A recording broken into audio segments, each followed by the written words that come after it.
ठीक है, फिर 12 फरवरी के जो इम्पोर्टेंट न्यूज है उसको देखते हैं हम लोग। पहला न्यूज क्या कह रहा है? जयशंकर ढाका यात्रा से दे चुके कूटनीतिक लचीलेपन का संकेत। देखिए, जयशंकर हमारे विदेश मंत्री हैं। ढाका मतलब बांग्लादेश की राजधानी। और वहां पर जो है ना, चुनाव होने वाला है अभी। इसके बारे में हम लोग कई बार डिस्कशन भी कर चुके हैं। तो अभी वर्तमान में आप भारत और बांग्लादेश के रिलेशन को देखेंगे तो ऐसा प्रतीत होता है कि जो बायलैटरल रिलेशन जो है, द्विपक्षीय संबंध है, वो बहुत निम्नतर स्तर पर है। ठीक है। लेकिन अगर आप सरकारी स्तर पर देखेंगे, है ना, गवर्नमेंट के लेवल पे देखेंगे, तो आप पाएंगे कि वहां पर जो खालिदा जिया थी, उनका निधन के बाद जब वहां पे पार्लियामेंट की असेंबली बुलाई गई थी, तो उसमें भी हमारे विदेश मंत्री गए हुए थे। इसके अलावा भारतीय प्रधानमंत्री जो है नरेंद्र मोदी, वो एक चिट्ठी भेजे थे, है ना, अपनी सांत्वना प्रकट किए थे। तो भले ही ऊपर ऊपर तौर से नजर आ रहा हो कि भारत बांग्लादेश का संबंध ठीक नहीं है, लेकिन सरकार जो है वो हर प्रयास करती है कि हमारा विदेश नीति जो है वो मतलब तुष्टीकरण वाली नीति से ऊपर उठा रहे और बेहतर परिणाम दिखे। तो वही कह रहा है कि जयशंकर जो है वो ढाका की यात्रा पर गए हुए थे, जिसे कूटनीतिक लचीलेपन का संकेत दे चुके हैं। ठीक है। नेक्स्ट न्यूज देखते हैं। अगला न्यूज क्या है?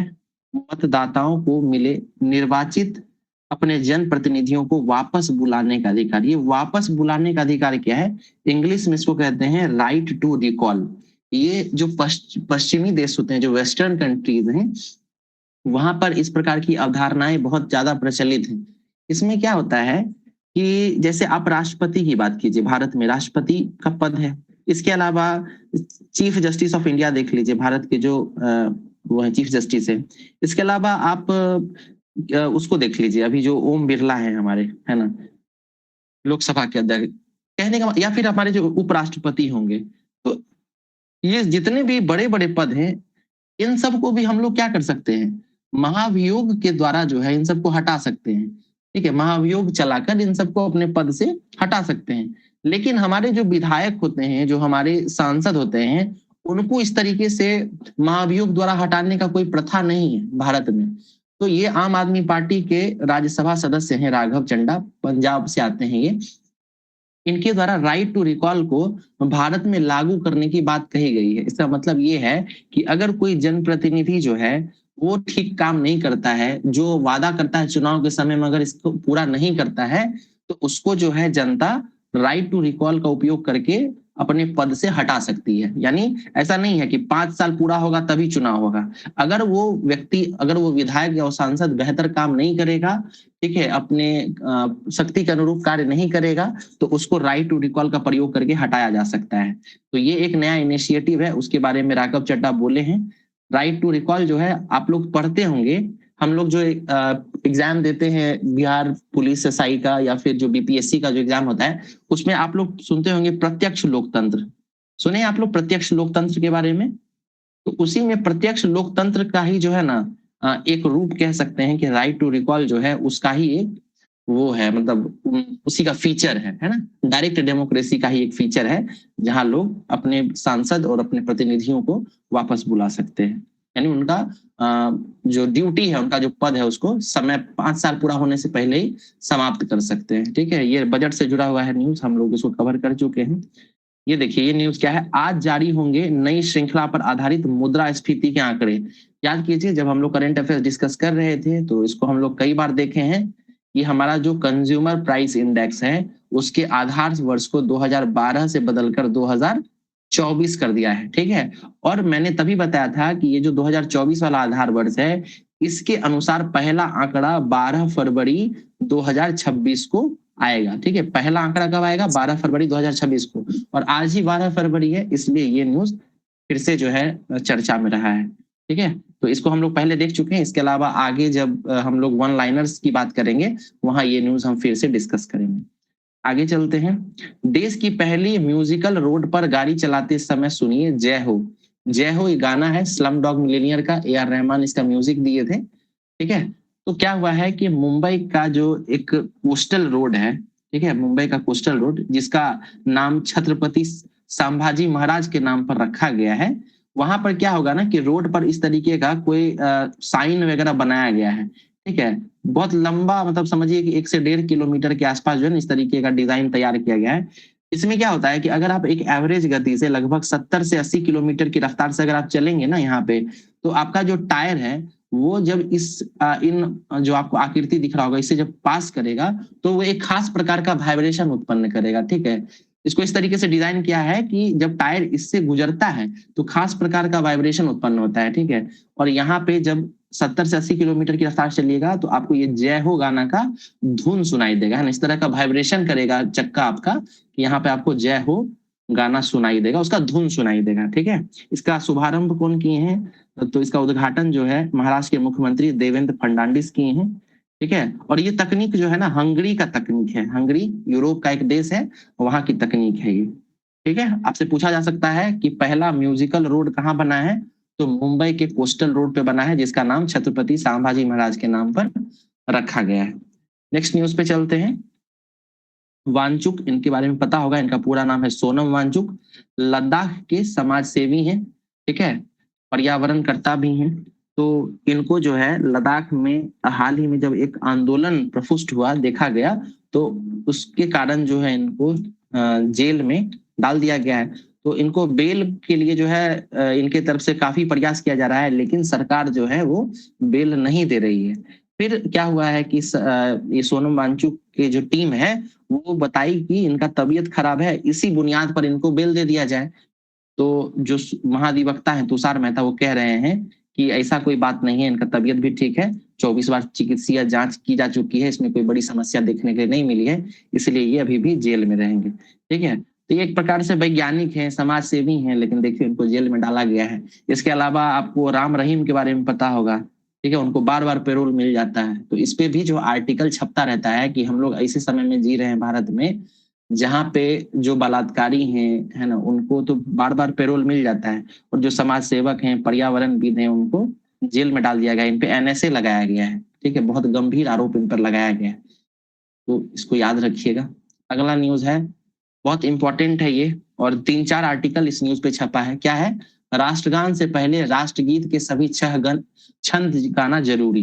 ठीक है, तो राष्ट्रगान क्या है हमारा? बताइए, राष्ट्रगान क्या है हमारा? राष्ट्रगान क्या है? जनगण मन, है ना। और हमारा राष्ट्रगीत है वंदे मातरम। जनगण मन जो है उसको रविन्द्रनाथ टैगोर लिखे थे, और वंदे मातरम जो है वो बंकिम चंद्र चट्टोपाध्याय लिखे हैं। ठीक है, अब क्या हुआ है कि इस साल 150 वर्ष पूरे हुए थे हमारे वंदे मातरम के। ठीक है ना, तो अभी एक नया जो है लाया गया है नियम, जिसके तहत कहा गया है कि राष्ट्रगान से पहले जो है अब राष्ट्रगीत भी गाना पड़ेगा। और राष्ट्रगीत गाना कितने देर में है? 3 मिनट 10 सेकेंड, यानी 190 सेकेंड में आपको राष्ट्रगीत गा के पूरा करना है। इसके अलावा राष्ट्रगान कितने देर में गाना होता है? 52 सेकेंड। ठीक है जी, तो यही न्यूज है कि आपको जो है वंदे मातरम को लेकर नया प्रोटोकॉल आया है, जिसके तहत आपको 3 मिनट 10 सेकेंड में सभी 6 छंद गाना होगा। ठीक है, याद रखिएगा कि वंदे मातरम में कुल 6 छंद हैं, सभी को गाना है। इसके अलावा कहाँ अनिवार्यता क्या रखी गई है? तो सरकारी कार्यक्रम, स्कूल की शुरुआत यानी मॉर्निंग सेशन, और मंत्रियों की मौजूदगी वाले कार्यक्रमों में इसको गाना अनिवार्य कर दिया गया है। इसके अलावा कुछ छूट भी दिया गया है, जैसे सैन्य परेड में, सिनेमा हॉल यानी फिल्म के दौरान, और शारीरिक रूप से जो अक्षम व्यक्ति होंगे या बीमार व्यक्ति होंगे उनको ये सब गाने से छूट दिया गया है, यानी वो यहाँ पे नहीं भी गाया जाएगा तो चलेगा, सिर्फ राष्ट्रगान गाएंगे तब भी चल जाएगा। ठीक है, अच्छा, गृह मंत्रालय जो है वो वंदे मातरम के 150 वर्ष पूरे होने के उपलक्ष्य में ये नया प्रोटोकॉल जारी किया है। ठीक है, तो इसको याद रखना है। पहली बार कब गाया गया था या कब लिखा गया था? तो ये बंकिम चंद्र चटर्जी जो है 1876 के आसपास इस गीत की रचना करते हैं। 1896 में पहली बार सार्वजनिक रूप से इसको गाया गया था कांग्रेस के कलकत्ता अधिवेशन में। कौन गाए थे? रविंद्रनाथ टैगोर गाए थे। ठीक है, चलिए, राष्ट्रगान जो हमारा है जनगण मन, इसको पहली बार कब गाया गया था और कहाँ पे गाया गया था? बताइए। 1911 में कलकत्ता में गाया गया, कलकत्ता अधिवेशन। जी, और कौन थे कलकत्ता अधिवेशन के अध्यक्ष? कौन थे? मजूमदार, रहमतुल्लाह सयानी। ठीक है, याद रखना है, वो भी कलकत्ता अधिवेशन था। चलिए आगे चलते हैं। देखिए ये न्यूज क्या है?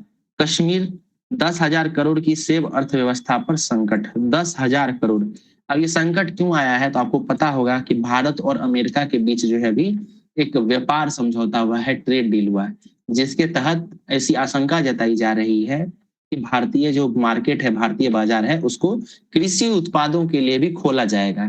ठीक है, तो जिसके कारण हो सकता है कि जो सेब की जो मार्केट है भारत में, जो कश्मीरी सेब है, जो हिमाचली सेब है, उसके जगह पर हो सकता है कि सस्ता अमेरिकी सेब आ जाए, ठीक है, भारतीय मार्केट में। या फिर ये हो सकता है कि भारतीय सेब जो अमेरिकी बाजार में जाता था, क्योंकि 18% का अतिरिक्त टैरिफ लगाया गया इस पे, तो सेब क्या हो जाएगा, महंगा हो जाएगा, और अमेरिकी मार्केट में जब वो बिकेगा तो इसका दाम ज्यादा होगा, इस वजह से लोग नहीं खरीदेंगे। तो दो तरफा मार जो है वो सेब के जो उत्पादक हैं, जो व्यापारी हैं, उनको झेलना पड़ सकता है। इसीलिए कश्मीर के जो किसान हैं, कश्मीर के जो उत्पादक हैं, है ना, उनको आर्थिक संकट से गुजरना पड़ सकता है। यही न्यूज है।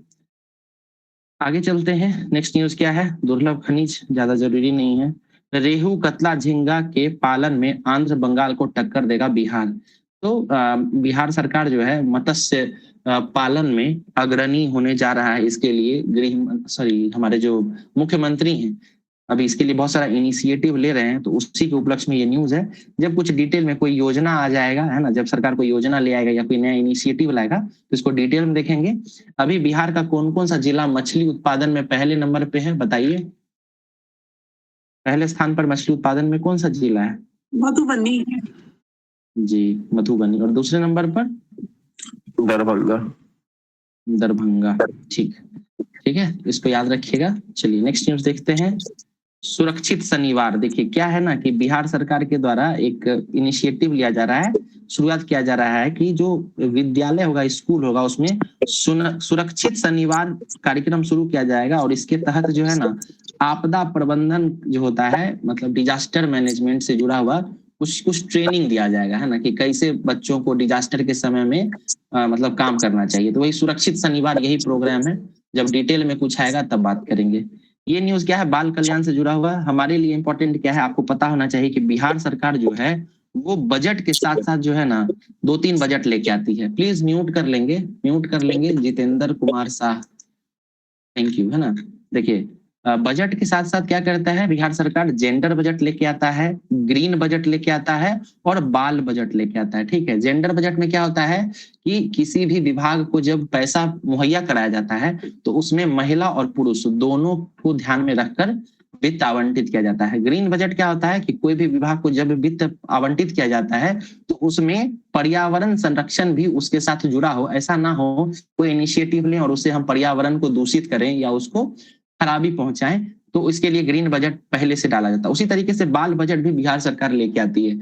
बाल बजट में क्या होता है, बाल बजट के तहत बिहार सरकार जब बजट बनाती है तो उसमें बच्चों को केंद्रित करते हुए अलग से धन आवंटित करती है। ठीक है, तो ये जो है बहुत इंपॉर्टेंट है। हम लोगों का काम है कि जेंडर बजट, ग्रीन बजट और बाल बजट ये कब कब शुरू हुआ है इसका आपको ईयर पता होना चाहिए, बीपीएससी में पूछ चुका है। ठीक है, तो बिहार एसआई वगैरह एग्जाम में भी पूछा जा सकता है। किन्हीं को आइडिया है तो बता सकते हैं, किन्हीं को आइडिया है बजट? हाँ, बाल बजट से है 2008-9 में। ठीक है, जेंडर बजट 2013-14 और ग्रीन बजट 2021। ठीक है, तो इसको हम एक्चुअली इसमें अभी श्योर नहीं है। अगर आप सही बता रही हैं तो बिल्कुल ठीक है, नहीं तो कल हम इसको डिस्कस कर देंगे ना, गलत बताने से अच्छा है। बाकी हमको लगता है कि आप ठीक ही बताई हैं। एक तो हमको याद है कि 2021 वाला आप ठीक बता रही हैं ग्रीन बजट, और एक 2006-07 में था। ठीक है, तो हम कल बता भी देंगे। देखिए ये न्यूज क्या है, राजगीर में सूख रहे गर्म कुंड की होगी जांच। ठीक है, न्यूज क्या है आपको पता होगा। सही बताया थे। ठीक है मैम, एक बार फिर से बता दीजिएगा साल क्या क्या था। जेंडर 2008-9। ठीक है, बाल 2013-14। ठीक है, और एक और था ना, क्या था, ग्रीन बजट। Green budget. ठीक है, तो आप लोग कहीं लिख रहे होंगे तो लिख लीजिएगा इसको।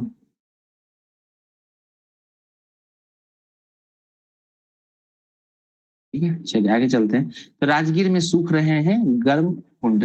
पता होना चाहिए कि आपको राजगीर में कुछ ऐसे कुंड हैं हमारे पास जिसमें गर्म पानी आता था। तो अब क्या हो रहा है कि धीरे धीरे ना उसमें पानी आना बंद हो गया है, यानी वो कुंड सूख गया है। तो ये क्यों सूख रहा है, इसको लेकर जो है एक जांच कमेटी गठित होगी, वो पता लगाएगा कि ऐसा क्यों हो रहा है। ठीक है, तो इसके बारे में जानकारी दिया गया है। बाकी हम लोग जब अभी बिहार के बारे में पढ़ेंगे तो कौन कौन सा कुंड कहाँ कहाँ पे है इसके बारे में बात करेंगे। ठीक है, चलिए नेक्स्ट न्यूज पे चलते हैं। अगला न्यूज है आईआईटी पटना में 60 करोड़ रुपए से मेगा एआई सेंटर बनेगा, है ना। आईआईटी पटना आपको पता है बिहटा में है, बिहटा में, ठीक है। और यहीं पर जो है मेगा एआई सेंटर बनेगा, यानी एआई के क्षेत्र में रिसर्च का होगा, ठीक है। उसको किस तरीके से एनवायरमेंट के लिए यूज किया जाए, हेल्थ के लिए यूज किया जाए, तो इन सब चीजों का रिसर्च सेंटर बनेगा, उसी को कहते हैं मेगा एआई सेंटर। कहाँ बन रहा है, आईआईटी पटना में।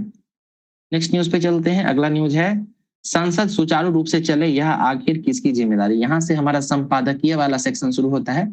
बहुत ब्रीफ में इसको डिस्कस करेंगे, मेंस और इंटरव्यू के पर्पज से बहुत इंपॉर्टेंट होता है। ये न्यूज क्या कह रहा है, आपको पता होगा कि अभी वर्तमान में भारत सरकार का बजट सत्र चल रहा है, और बजट सत्र में पक्ष और विपक्ष को देखा जा रहा है कि बहुत सारे मुद्दों पर जो है आपस में बहुत विरोध हो रहा है ना, ठीक से बहस भी नहीं हो पा रहा है, किसी मुद्दे का ठीक से डिस्कशन नहीं हो पा रहा। तो उसी के बारे में ये लिखते हैं आरती जेरथ के राजनीतिक टिप्पणीकार हैं, कह रही हैं कि सांसद जो है वो सुचारू रूप से चले, यह किसकी जिम्मेदारी है, यह हमारे जनप्रतिनिधियों की जिम्मेदारी है, लेकिन वो ठीक से बात नहीं करते हैं। इसमें पक्ष और विपक्ष दोनों की समस्या देखने के लिए मिल रही है, दोनों की तरफ से। ठीक है, चलिए नेक्स्ट न्यूज पे चलते हैं। वंदे मातरम, वंदे मातरम का क्या न्यूज था पता है, नया प्रोटोकॉल आया है, 3 मिनट 10 सेकंड में इसको गाना है। ठीक है, वंदे मातरम किसके द्वारा लिखा गया है, ये सब हम लोग बात कर चुके हैं। रीबैलेंसिंग फेडरल ट्रांसफर, है ना, ये आर्टिकल जब आप पढ़ेंगे तो आपको पता चलेगा जो 16th फाइनेंस कमीशन का जो रिपोर्ट आया है वो किस तरीके से भारत के फेडरल स्ट्रक्चर को बैलेंस प्रोवाइड करता है, उसके बारे में सकारात्मक रूप से ये लिखा गया है। ठीक है, तो इसको याद रखिएगा। और 16th फाइनेंस कमीशन के कौन कौन से रिपोर्ट हैं जो हमारे लिए, जो बिहार एसआई और बिहार जो बीपीएससी का एग्जाम होता है उसमें प्रीलिम्स पॉइंट ऑफ व्यू से किस तरीके से इंपॉर्टेंट है, जो जो फैक्ट इंपॉर्टेंट है उसको हम लोगों ने डिटेल में देख रखा था, समझ भी लिए थे, और उन्हीं फैक्ट्स को अगर आप ठीक से पिरोते हैं तो बहुत बेहतर मेंस का आंसर भी बन जाएगा। ठीक है, चलिए नेक्स्ट न्यूज देखते हैं। Budget gives science mission big figures but poor funding gap persist. मतलब क्या कह रहा है कि बजट जो है, जो अभी सेंट्रल बजट हमारा आया है, वो साइंस के बहुत सारे मिशनों को, जैसे चंद्रयान, गगनयान, इस तरह का जो बड़ा बड़ा मिशन होता है उसके लिए बड़े फिगर में बजट तो दे रहा है, पैसा तो दे रहा है, लेकिन कह रहा है कि कोर फंडिंग गैप जो है ना अभी भी परसिस्ट करता है। कोर फंडिंग गैप क्या होता है कि हमारे आप भारत में जो रिसर्च एंड डेवलपमेंट है इसके लिए हमारे जो जीडीपी का है मात्र 0.6% ही खर्च होता है।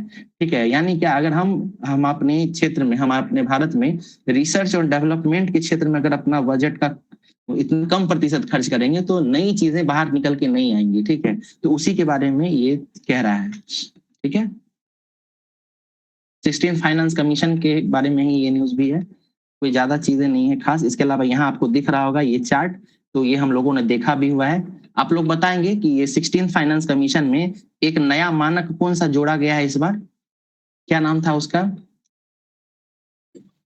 जीडीपी का था ना कुछ, क्या था जीडीपी करके, कंट्रीब्यूशन टू जीडीपी, है ना।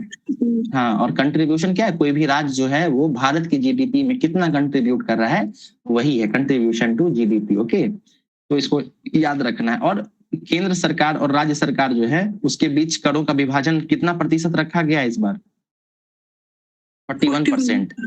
15th फाइनेंस कमीशन भी 41% बोला था और 16th फाइनेंस कमीशन भी 41% ही बोला है। ठीक है, चलिए आगे चलते हैं। ये बहुत सारा मतलब बजट में जो पैसा दिया गया है उन योजनाओं को यहाँ पर जो है डिटेल में बात किया गया है, मेंस पॉइंट ऑफ व्यू से ज्यादा जरूरी है। भारत टैक्सी, इसके बारे में हम लोग बात कर चुके थे, किसके द्वारा इसका उद्घाटन किया गया था बताइए, भारत टैक्सी का? अमित शाह के अमित शाह के द्वारा। ठीक है, अभी दिल्ली में शुरू किया गया है और सहकारिता पर आधारित है। इसके अलावा इसमें क्या हो रहा है, तो जो टैक्सी ड्राइवर है वो अपने मालिक स्वयं होंगे, किसी भी बिचौलिए को, किसी भी प्राइवेट कंपनी को जो है पैसा नहीं देना पड़ेगा, है ना। तो ये सब जो है इसका फायदा है। आभासी दुनिया और नई पीढ़ी की राह। आभासी दुनिया मतलब क्या, जो ऑनलाइन चीजें हैं जो इंटरनेट पे हैं, ठीक है, उसके बारे में बात किया जा रहा है कि वर्तमान में जो नई पीढ़ी है वो आभासी दुनिया में इतनी ज्यादा लिप्त हो चुकी है कि जो फिजिकल वर्ल्ड है उसमें क्या चल रहा है, उसके लिए उसको लेकर जो उनको भी नहीं रहता है, ठीक है।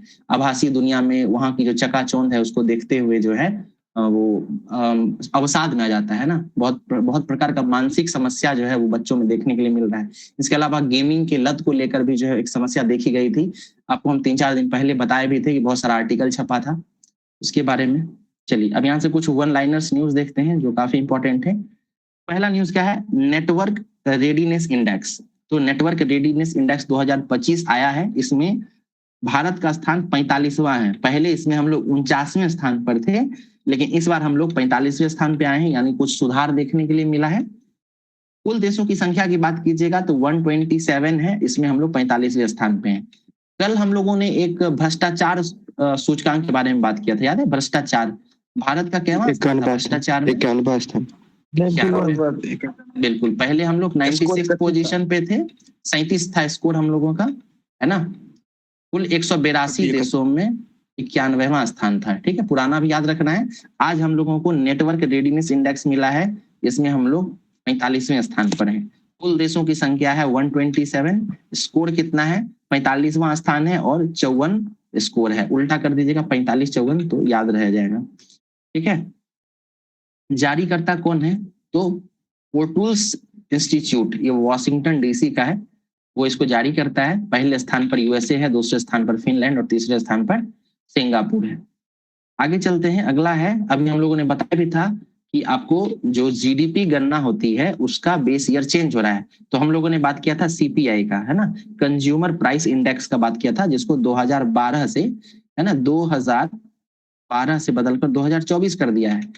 और बाकी जीडीपी की गणना और आईआईपी का गणना जो है उसका आधार वर्ष बदला गया है, तो दोनों 2022-23 किया गया है, ठीक है ना, याद रखिएगा। आईआईपी का फुल फॉर्म क्या है? इंडेक्स ऑफ इंडस्ट्रियल प्रोडक्शन, और सीपीआई का है कंज्यूमर प्राइस इंडेक्स, ठीक है। और जीडीपी पता ही होगा आपको, ग्रॉस डोमेस्टिक प्रोडक्ट, ठीक है। तो ये बेस ईयर आप लोगों को याद रखना है, चेंज हुआ है। लास्ट ईयर बीपीएससी में ही एक कोई एग्जाम हुआ था, उसमें ये पूछा भी गया था, ठीक है ना, तो इसको भी आप लोगों को याद रखना चाहिए। भारत में ऊन उत्पादन में प्रथम स्थान है राजस्थान का, ठीक है। अब देखिए ऊन जो होता है ना उसको हम लोग ठंड के समय में पहनते हैं, तो ऑप्शन में राजस्थान रहेगा तो लगेगा कि अरे राजस्थान में ऊन उत्पादन कैसे होगा, लेकिन पहले नंबर पर राजस्थान ही है, ठीक है। भारत में जितना ऊन उत्पादन होता है उसका लगभग 47% उत्पादन जो है वो राजस्थान में हो रहा है। दूसरे नंबर पर जम्मू कश्मीर है और तीसरे नंबर पर कर्नाटक है, ठीक है। वहीं भारत की बात की जाए विश्व स्तर पर तो भारत 9वें स्थान पर है, ठीक है। तो पहला स्थान राजस्थान, दूसरा स्थान जम्मू कश्मीर, तीसरा कर्नाटक।